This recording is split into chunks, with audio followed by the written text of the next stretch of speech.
Hi there guys, welcome to another video. I hope everyone had a nice weekend. I'm just starting mine, so this will be the first of 2 wrap-up videos for my classes over the last 5 days. So we've got 5 more useful pieces of language.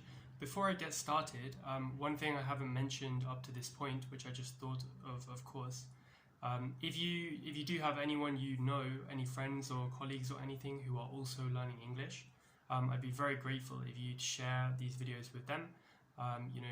Sort of get them out there a little bit, because I noticed most of the videos only have say 6 or 7 views, but once they're uploaded, there's no limit to how many people could watch it.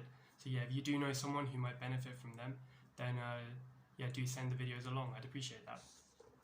So the first structure for today is to develop an interest in.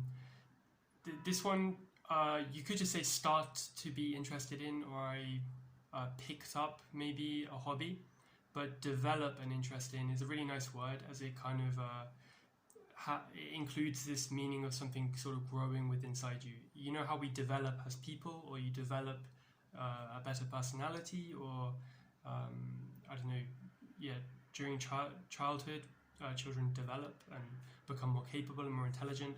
So when you develop an interest, it kind of tells us that it's becoming deeper or more interesting or more important to you. But it's often used maybe for hobbies and that sort of thing still. So for example, over the last few months, you could say I've developed an interest in running. Rather than just I've started running, it's just something I do. I've developed an interest in running. So maybe I've started to study more about the human gait cycle, or I'm considering buying some super expensive running shoes. I've started using a smartwatch or whatever to check the cadence of my running, that sort of thing, right? If you're really getting into something and you're learning more about it, you're really curious, then you could say you've developed an interest in that thing. Number 2 is area of expertise.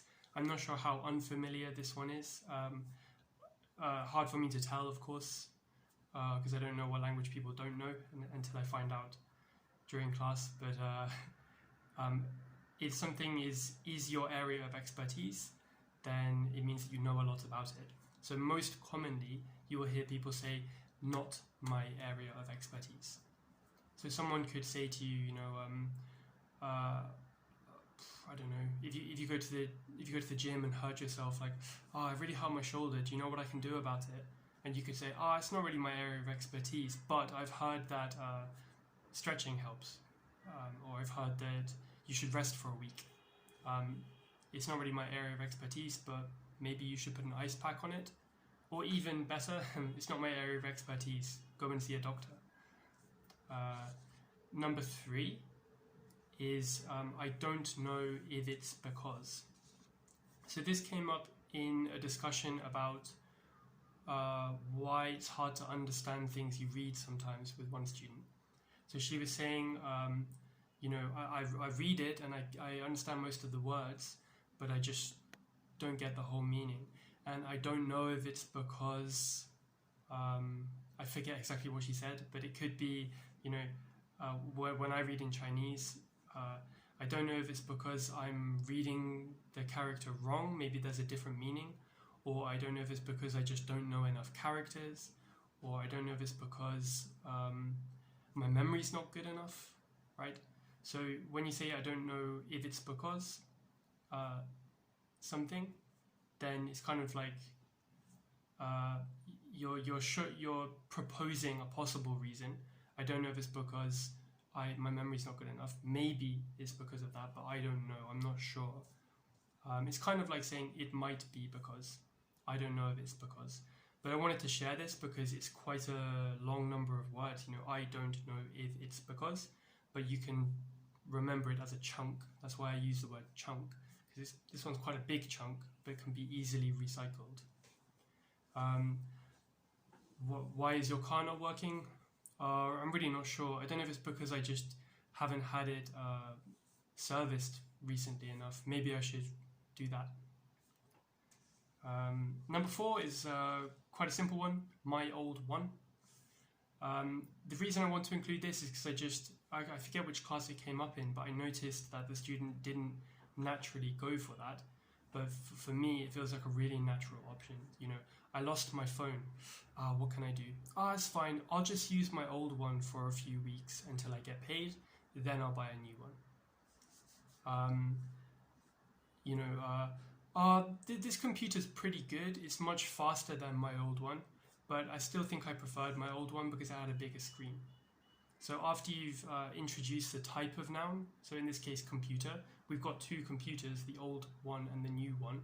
So there's no need to refer to my old computer anymore. I can just say old one, old one, old one, my old one. I think that's enough examples for that one. And then the final one for today is a set time. So this was a student who told me he really likes reading, had lots of books in camera shot during class. So I asked him, how often do you read and when do you read? And his answer should have been, ideally would be, there's no set time. So if there's no set time that you do something, it means that you don't do it at the same time every time. If you set a time, it means you're kind of arranging or scheduling. So a set time is a time which has been set, which has been scheduled. So, for example, I suppose I have no set time for lunch because I might have classes in the middle of the day, I might not. Many people like to have a set time to do things though. I saw a video recently of a guy who recommended training in the morning, not because it's better for building strength or you're stronger then or anything. It's just because you have that set time, so you always do it. You don't take a day off. Set time.